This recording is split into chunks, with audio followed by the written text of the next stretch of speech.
Hi, I'm Amanda Morrall, Personal Finance Editor with Interest.co.nz, and this is another one of our double shot interviews. I'm joined today by Simon Botherway. He's the head of General Manager of Investment for ANZ Wealth. And you'll recall perhaps that a couple of weeks back, ANZ Wealth had made a proposal that we make some adjustments to the default funds in KiwiSaver. The way they're currently structured is that you go into these kind of funds, and by default, you will bump into a default fund, which is a very conservative makeup. Now, by your estimate, for a 25-year-old who stays invested until maturity at 65 for the KiwiSaver, they could potentially rob themselves of $72,000. Now, what were some of the assumptions that you factored into that projection, and how can you be so sure that they would actually really lose out on that kind of money? Because it's a considerable amount of money. Yeah, no, it is. So look, and it really makes quite a difference when you get to retirement age. And the assumptions that we've made is that a 25-year-old starts at $36,000 of income. Yep. That income in real terms increases over their working life as they become more experienced and more valuable to their employers. We've also assumed that there's 2.5% inflation. So actually the terminal salary is around $104,000, believe it or not, okay, at the age of 65, and they will have contributed around $140,000 in total to their KiwiSaver fund. But what we are saying is that the asset allocation that is implicit in the default fund is so conservative that the returns that they will generate over that period are substantially less than they should be if they were invested in a more suitable asset profile, which would include a significantly higher percentage of growth assets, particularly in the early years of investment. Right. Now, that's the theory that the longer you stay invested, the higher return you'll get from the share market. But just in recent experience since KiwiSaver, when you look at the new KiwiSaver performance data out, which is effective to the end of December, the default funds and conservative funds on average have hugely outperformed the growth funds. Now, that might scare people off. So what assurances may they have? What evidence is there to suggest that, given the uncertainty of the economic times we're facing right now, that they'll actually be better off with more shares in their portfolio basket? Well, look, there isn't any absolute certainty on the one hand, but I'd also say that there isn't any real absolute certainty in income assets either. I mean, for example, if you're invested in Greek bonds, there isn't quite the certainty there that you perhaps felt there was when a number of people invested in them. I think if we look back through history, if we take 110 years of data since 1900 to the end of 2010, what it shows is that in 19 major developed nations, equities outperform bonds by on average 3.8% per annum. Now, the cumulative effect of that sort of outperformance over extended time periods makes a big difference to the final outcome, and that's the nature of compounding returns. Now, in fact, the last decade has been the exception where bonds have substantially outperformed equities. But when we look at equity markets now, we perceive them as being relatively cheap. There are no guarantees.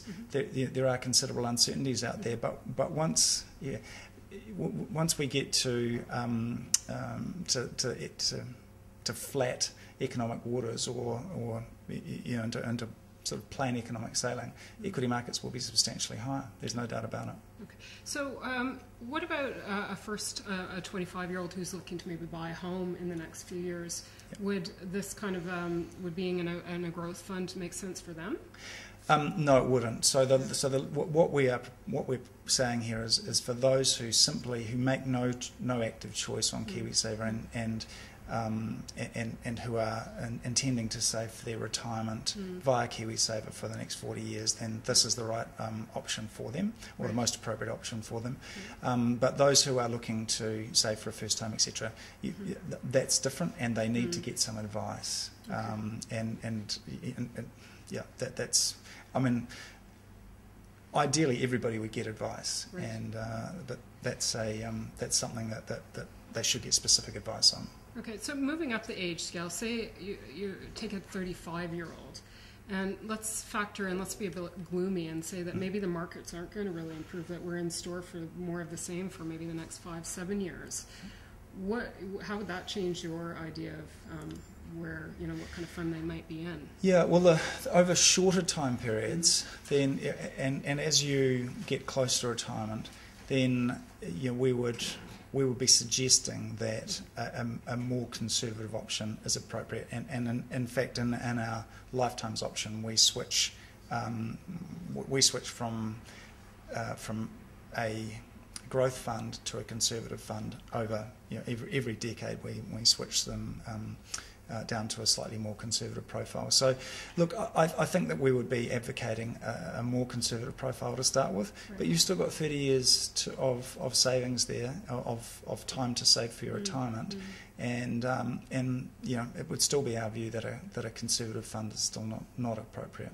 Okay, and what about the New Zealand Super? If you were kind of looking at that as some sort of security as well, but thinking, okay, well maybe I'll just play it safe and I'll compensate for that with my New Zealand Super, which may or may not be there. Yeah, that's a good point. Yeah.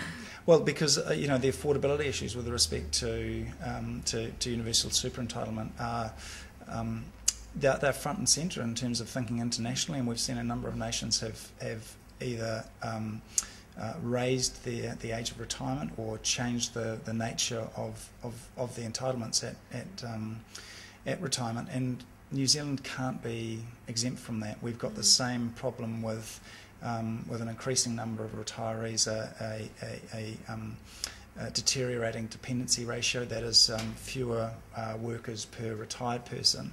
So, you've posed the question there: will superannuation, will the current universal superannuation entitlement be there, and on what basis? Will it be indexed the same?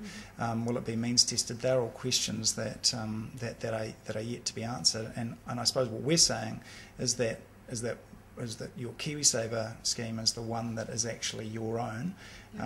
The Cullen Fund, for example, that's been designed to provide for superannuation, that could be wound up at any time by this government or a successor government. So there is no guarantees around that. And so what we're proposing here is that people sort of take their own destiny into their own hands and their control. So what kind of response have you had from government or some of the other providers out there about implementing such a scheme? Right, well, there's been a number of comments. I think the ISI has come out and supported this initiative. People have commented, I think, that ideally people would get advice, and we agree with that. That is the ideal. We are engaging with stakeholders, including the government, next week, and so we consider this to be an important issue and an important initiative, and at worst, I think that it may encourage people to think about whether or not they are in the appropriate scheme, and perhaps read some literature themselves, get informed, or better still, get some advice. And that's never a bad thing, getting advice. Yeah. Looking to the experience in Australia, have they implemented or adopted similar sort of schemes where they sort of incentivize or push people at a younger age into more equities exposed? Well, in fact, the super system review in Australia is very comprehensive, and it deals primarily with default, with those who default into superannuation schemes, and they certainly anticipate that that these lifetimes options